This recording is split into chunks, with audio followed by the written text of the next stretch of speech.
एक तूफानी रात थी जब आयान, रिया और उनकी माँ सुनसान घर में पहुंचे। हवा में गंदी गंध थी और घर में एक अजीब सन्नाटा था। मुझे इस जगह के बारे में अच्छा नहीं लग रहा, रिया कान में बुदबुदाती है, अपनी माँ का हाथ पकड़े हुए। एक दरवाजा चरचराकर खुलता है और सामने एक पुराना धूल भरा कमरा दिखाई देता है जिसमें एक अकेली कुर्सी रखी होती है। आयान कमरे में जाता है और दरवाजा उसके पीछे जोर से बंद हो जाता है। अचानक एक ठंडी हवा कमरे में प्रवेश करती है और कुर्सी हिलने लगती है। रिया चीखती है जब वह दीवार पर एक छाया को हलचल करते हुए देखती है। उनकी माँ दरवाजा खोलने की कोशिश करती हैं, लेकिन वो फंस जाता है जिससे वो अंदर बंद हो जाता है। ऊपर से अचानक एक आती है, फिर एक विचलित करने वाली फुसफुसाहट। वहां कौन है? आयान पुकारता है। उसकी आवाज डर से कांप रही होती है।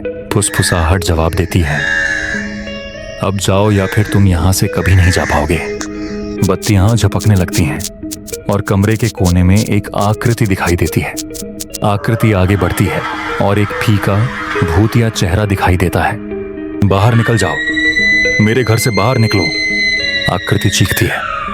आयान और रिया डर के मारे पीछे हट जाते हैं, लेकिन आकृति बढ़ती जाती है। अचानक आकृति हवा में गायब हो जाती है और पीछे सिर्फ एक ठंडी सिहरन छोड़ जाती है। एक तेज धमाका पूरे घर को हिला देता है और उनके नीचे की जमीन कांपने लगती है। दीवारों से खून बहने लगता है और उन पर अजीब चिन्ह उभरने लगते हैं। रिया दीवार को छूती है और अचानक एक जलती हुई औरत का दृश्य उसकी आंखों के सामने आ जाता है। यह घर शापित है, उनकी माँ कहती है। उनकी आवाज डर से कांप रही होती है। कमरे में तापमान अचानक बहुत कम हो जाता है और वे सभी कांपने लगते हैं। जब वे आगे बढ़ने की कोशिश करते हैं तो उनके पैरों के नीचे फर्श चरचरा जाती है, लेकिन वे फंसे हुए हैं। ऊपर से एक महिला की आवाज हल्के से आती है, मेरे पास आओ। वे सभी वहीं रुक जाते हैं, यह तय नहीं कर पा रहे कि उन्हें सुनना चाहिए या भाग जाना चाहिए। रिया एक अज्ञात शक्ति द्वारा प्रेरित होकर धीरे धीरे सीढ़ियों की ओर बढ़ती है। रिया, वहां मत जाओ, उसकी मां चीखती है, लेकिन रिया नहीं सुनती।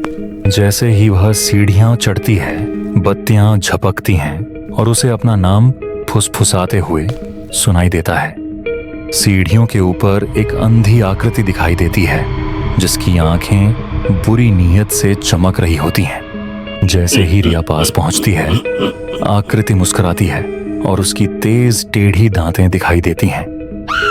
अचानक आकृति उस पर झपटती है और कमरा चिल्लाने की आवाज से भर जाता है। आयान रिया को पकड़ने के लिए दौड़ता है, लेकिन आकृति उसे अंधेरे में खींच लेती है। रिया की चीखें घर में गूंजती हैं जब वह छायाओं में गायब हो जाती है।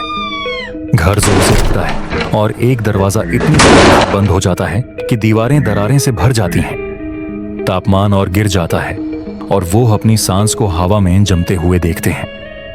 एक गहरी दहाड़ घर में गूंजती है, जैसे कुछ छायाओं में हलचल कर रहा हो।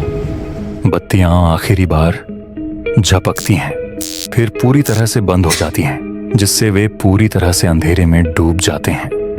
अंधेरे से चमकती हुई आंखों की जोड़ी दिखाई देती है जो सीधे उन्हें घूर रही होती हैं। घर हिलता है जैसे कि वह जीवित हो और दीवारें हिलने लगती हैं। घर और दीवारें हिलने के बाद अब उस घर की हालत ऐसी थी जैसे वहां कोई बड़ी तबाही आ चुकी हो। दीवारें दरक चुकी थीं और हर कोना खौफनाक सन्नाटे में डूबा था।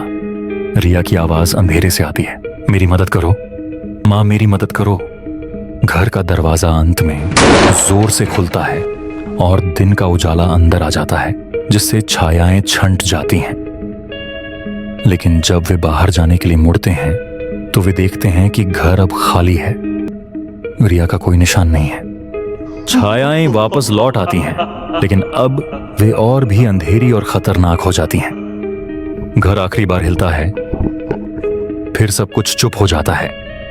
दरवाजा एक जोरदार धमाके के साथ बंद हो जाता है और अंदर फंसे हुए सभी का भविष्य तय कर देता है। घर अब हमेशा के लिए सुनसान है। इसका शाप अधूरा रह जाता है अब इस घर में कोई नहीं जाता, लोग डरते हैं। और छायाओं से महिला की आवाज फिर से फुसफुसाती है, अब तुम्हारी बारी है। स्क्रीन काली हो जाती है और हवा में एहसास छोड़ जाती है। घर का शाप जारी रहता है। शाप तो रिया को ले गया, मगर वो अगले शिकार का इंतजार करता है।